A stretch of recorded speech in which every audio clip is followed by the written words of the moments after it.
creative, analytic, kind of hands-on. I have one of each. And I have told this story in a particular way, and now I have a really interesting ending to it. So one, if any of you know any of my children, please don't tell them that I talk about them this way because they really hate, being pigeonholed. So it's actually my creative child who hates it the most. I do it because it's a fast way to communicate something.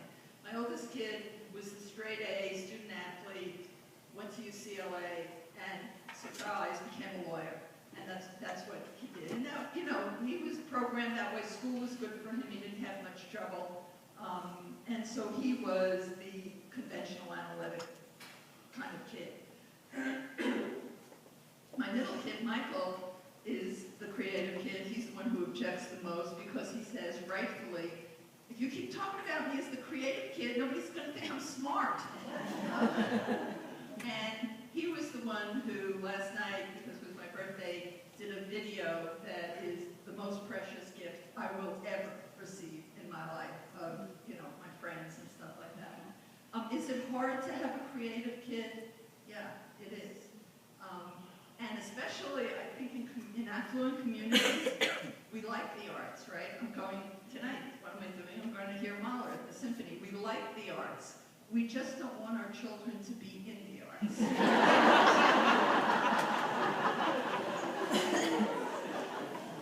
But having spent 28 years with this child surrounded by other creative kids, there's nothing you're going to do. There is nothing you are going to do that's going to change a truly creative child into an analytic child or a hands-on child.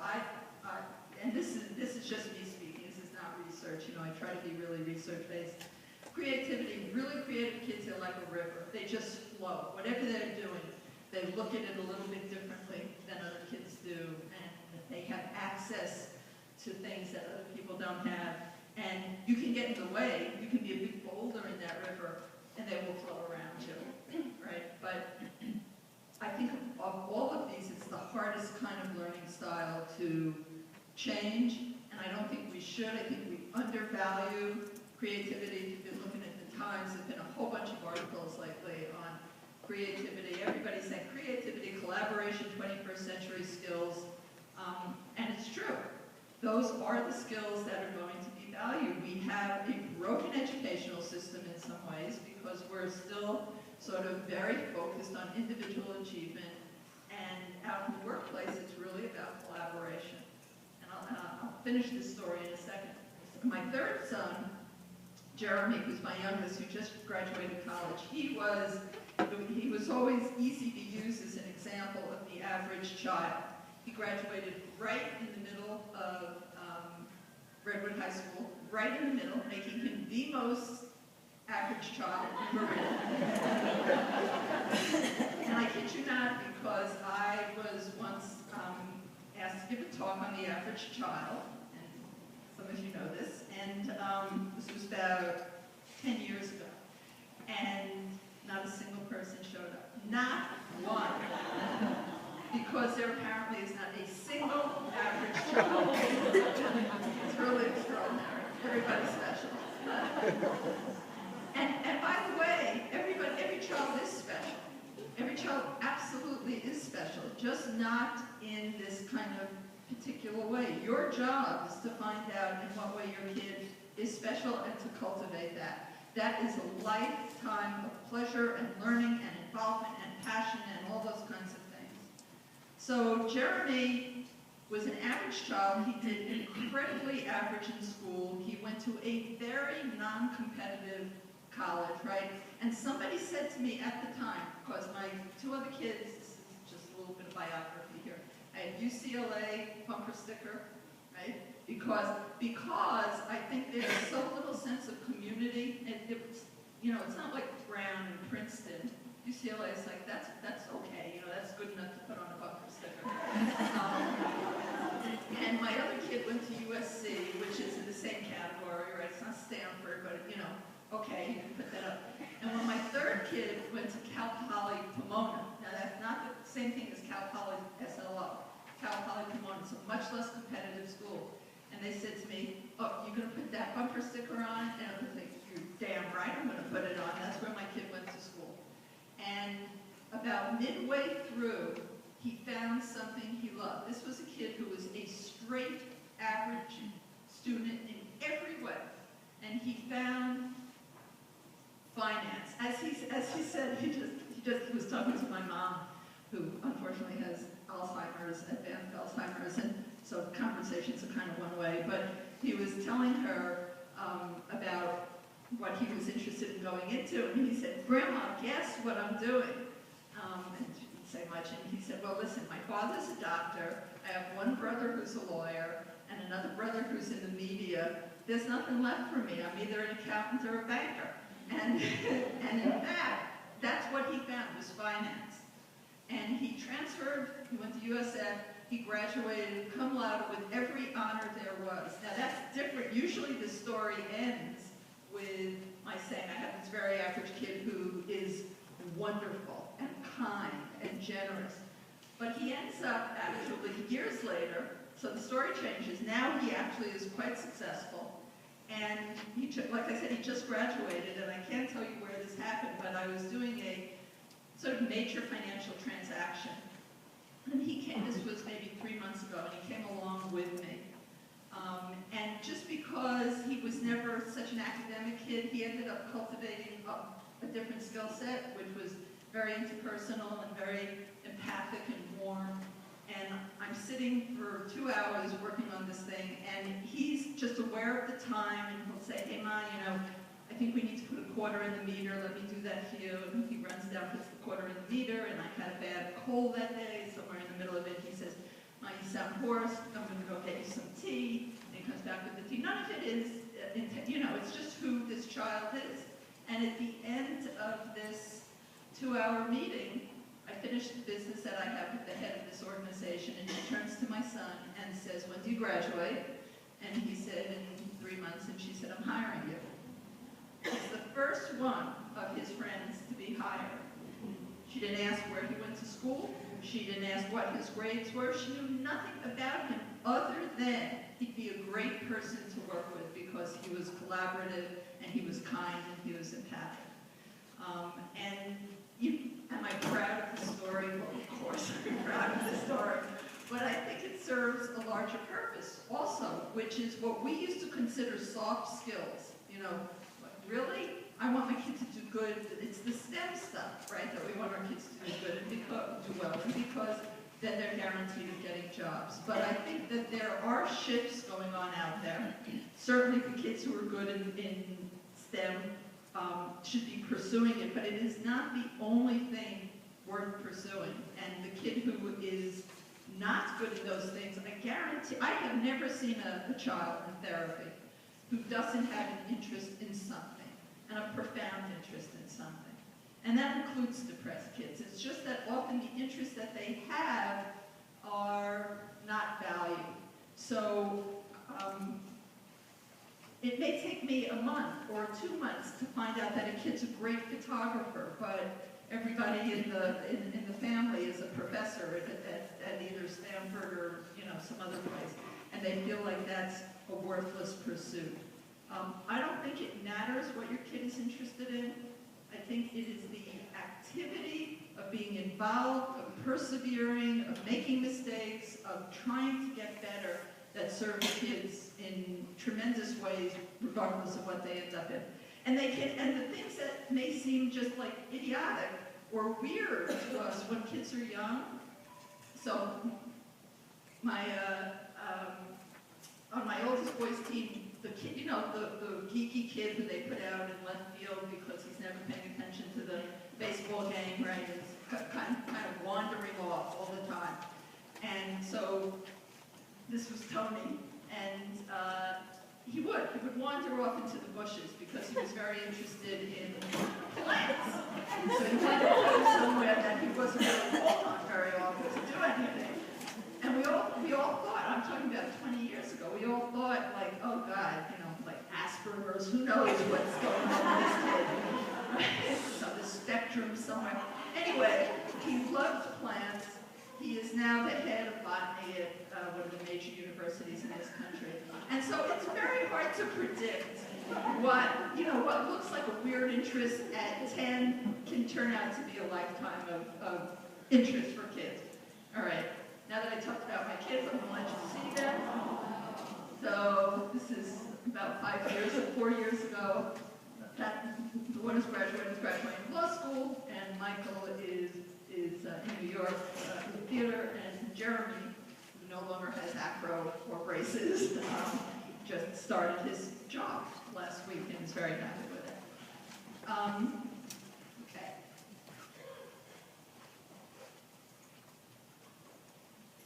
I think it's important that we think about parenting long range. I think we've gotten anxious and tend to think today, next week, what school, what grade, what teacher, what class, and in the moment those things seem really important. I'd ask you to consider things like integrity and character and all those kinds of things that go into a whole person. Think about your child at 20. Think about your child at 30. Think about what kind of parent they're going to be. Think about what kind of spouse they're going to make. And there's a whole bunch of other skills that I think have gotten crowded out by an incessant preoccupation with grades. Now this is not to say, I want to say it again, this is not to say that grades don't matter and academic achievement doesn't matter. Of course they do. But so do a whole bunch of other things. And in some ways, like, I'm living proof of that, in the sense that nobody asks me where I went to school. And when I used to get introduced, I guess HarperCollins would send this thing about where I went to school. And so I watch my audience, and somebody would introduce me and say, Dr. Mlevine went to the State University of New York at Buffalo, and everybody's like looking at their feet, not making eye contact with me. And then they say, and then she went to Columbia, and then all the eyes come up. I got eye contact with everybody all of a sudden. Where you went to school, it matters modestly. And I think you need to keep that in mind. Who your child is. It does not matter. What? It does not matter. Does not matter. Where? Does not matter at all? Does not matter. Okay. I think, actually, if they broke out these studies that say it doesn't matter by profession, they might find some small incremental difference. They've never done that. It's always been done as a whole, and as a whole it doesn't. It matters that it's a good fit. It mattered that my son who had never done well in any class went to a school where he felt smart, because he was with a whole bunch of other C students, and he felt smart there, and that was the best school he could possibly have gone to. So what matters is the match, and don't hear that as just, it's become like a canard now. Everybody says, oh, it's the match that matters. I cannot tell you how critical that is. I cannot tell you how many kids I have seen that have been pushed to go to the wrong school, whether it's high school or boarding school or college, and end up in my office depressed, anxious, or they go to, I have 2 kids right now. They went away to school, wrong schools for them. They have not gone to a single class yet. Their parents are paying astronomical tuition, and the kids are sitting in their rooms, refusing to come out of their room, mostly in bed because they're so depressed. They're in the wrong place. Now that's not to say that some kids will get depressed. Depression is, I don't want this heard as if you make a mistake, your child's going to be depressed. But we do know, look, every one of us carries within us a whole bunch of genetic potential, right? Probably half the people in the room have somebody in the family who's depressed, that there's depression in the family. What makes one child become depressed and the other child not become depressed? Well, the stress diathesis theory.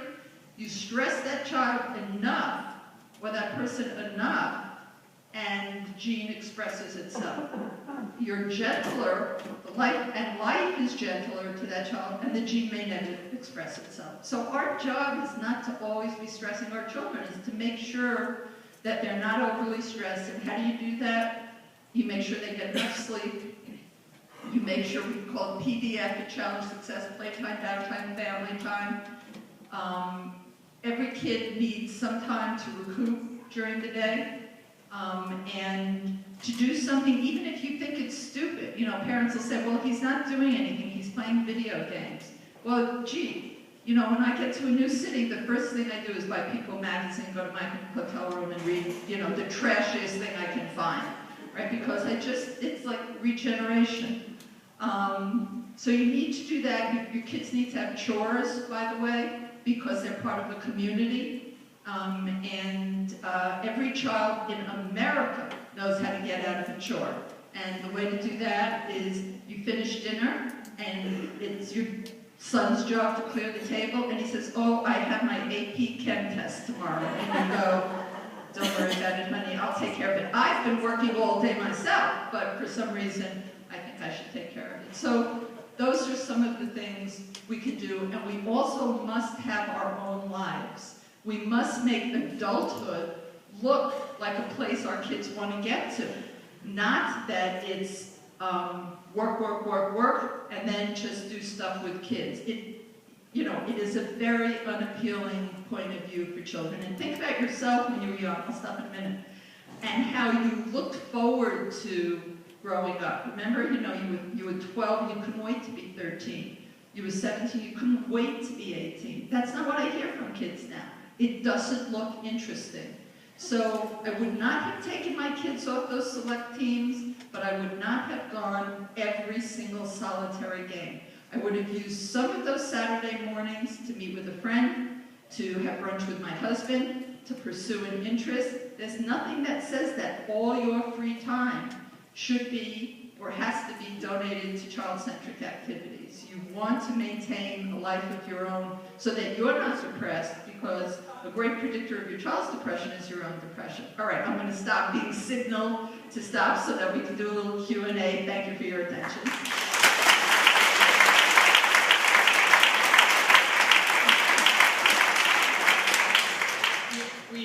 I know that we're over a bit, but I know that some of you may have questions, so got one right away.